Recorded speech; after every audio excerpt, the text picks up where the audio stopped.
welcome back to my channel, and today's video is slightly different because I'll be talking about my YouTube journey and what kind of equipment I'm using to film my YouTube videos and how I edit them. Let's just hope that it's not a very boring video because it's a bit technical, right? So let me just start off from my YouTube journey because I've been actually on YouTube. According to YouTube, right, I think I've been up here for about 12 years, but I've not been up here for 12 years, okay? I started a YouTube channel, but I haven't started posting videos there. I use it to watch videos. I think I've been doing YouTube for about 9 to 10 years now. Actually, that's still quite bad. Yeah, I've been doing YouTube and social media generally for quite some time now. If you have been following me since then, thank you very much. Yay! But back in the days, I don't really do that much of YouTube. I do more of vlogging, so I post more blog posts and stuff like that. Then slowly I got more and more into YouTube, but then I still never really post a lot of YouTube videos. So last time I was definitely 100% not consistent. I was more like I post one video every 1 to 2 years. What? It's only very recent years that I start to become more active on YouTube, and I try to post on every Saturday, so one video per week. Let me tell you, consistency is extremely important when it comes to making a YouTube channel. I cannot believe how tiring it is to actually post once a week. It may sound kind of easy to do a video every week because there are 7 days to do it, but sometimes a video may take more than a day to shoot, and of course another day to edit, and of course in between that we still have other things to do like Instagram, ads and stuff like that. So generally in a week it's pretty packed. So I've been more consistent recently, if you have been seeing.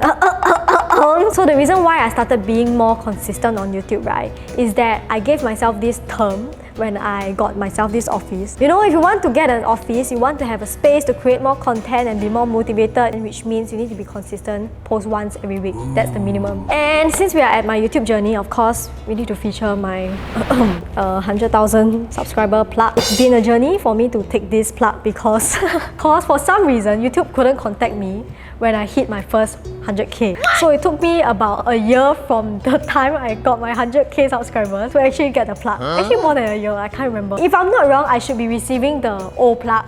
But then because it took out such a long time, I received the new one instead. I guess it's a blessing in disguise. Yeah, so it has been a few years since I received this plug, and should I reflect on that? I don't know.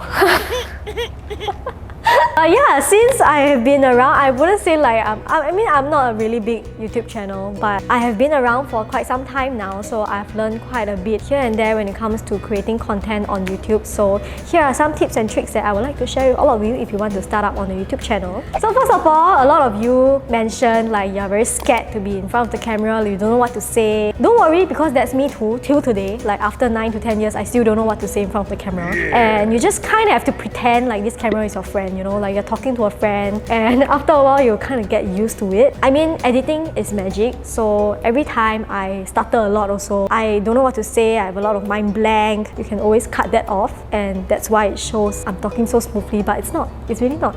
There's a lot of like...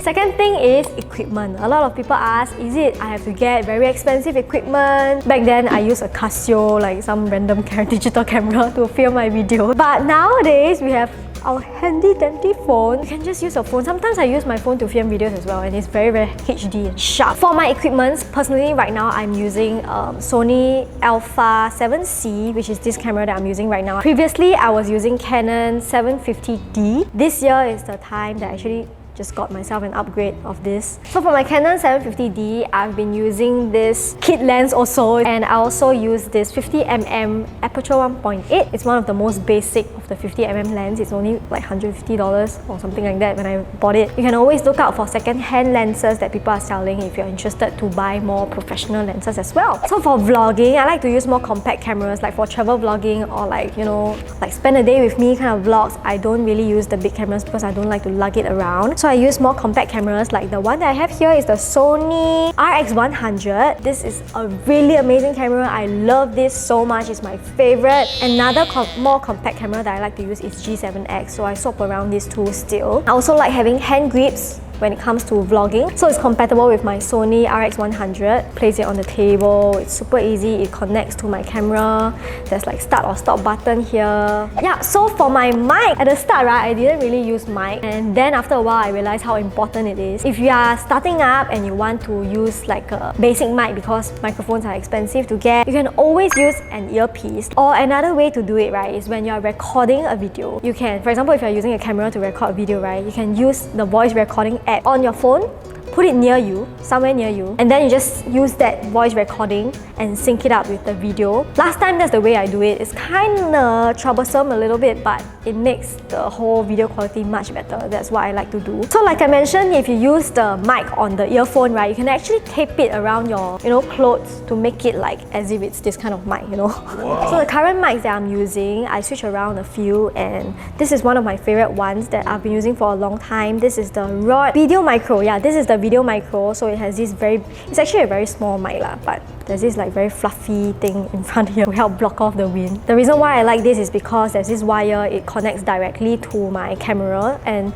it doesn't require external battery. So when I film myself, right, I don't need to keep checking like if the battery is on or off, So the first proper mic I got is actually this. I think it's the Video Mic Pro, yes. It requires an external battery. So when I was filming myself, right, I didn't know the battery was dead, and you know where it goes from here. I think this has better quality and more, customization, but this is easy for me. So right now the mic I'm using is from Boya. It's a Bluetooth clip-on mic. It's a cheaper version of the Bluetooth mic out there. But when I use this, I need someone behind me to check if the audio is on. So someone's behind right now. And now we are moving to video editing. For video editing, I like to use Final Cut Pro X. But if you just start out, you can definitely try iMovie first. In fact, when I made my very first video, it was a makeup tutorial. I used Windows Movie Maker. If you have better video editing software, of course there are more exciting features that you can use. But it's of course going to be a little bit more complicated and it takes time to learn. I don't think I'm a ultra pro when it comes to editing. I do very basic stuff, but I think editing is a lot about creativity also, like how much you can play with the basic tools that you have also. And on the phone, right, when I want to do very basic editing on my phone, I use InShot. It is a really amazing app. I think if you don't want to go so complicated, right, you can always use InShot to edit the basic video. It has a lot of amazing tools inside. So next, we'll be talking about lighting. For lighting, I absolutely love daylight. The bad thing about daylight is that it changes, because it's nature. But the thing about daylight is it makes the whole video very soft and natural looking. It's not harsh, But when it's super dark out there, I kind of use my light box. So I have these two very cheap light box. I think it's like $35 to $50 each. It's breaking down, but it works. And back in the days, I like to use ring light. I don't use ring light that often nowadays because it's too harsh, I feel. When I want to have a light on the go, I use this one from Ulanzi. Yeah, it's a LED light. So the good thing about this is that it is rechargeable, because I hate those that I have to change batteries, and you can basically adjust the brightness. Mine is about 30 to 40 bucks if I'm not wrong, but my brother just told me that you can get it at $17. Yeah, so next up, let's talk about content. I personally feel thinking of ideas and content for YouTube is one of the hardest things, because after a while, it kind of gets like repetitive, like what kind of content we need to think about, and trends change so quickly every day nowadays, I can't tell you what exact content is more interesting on YouTube. If I know, I wouldn't be here.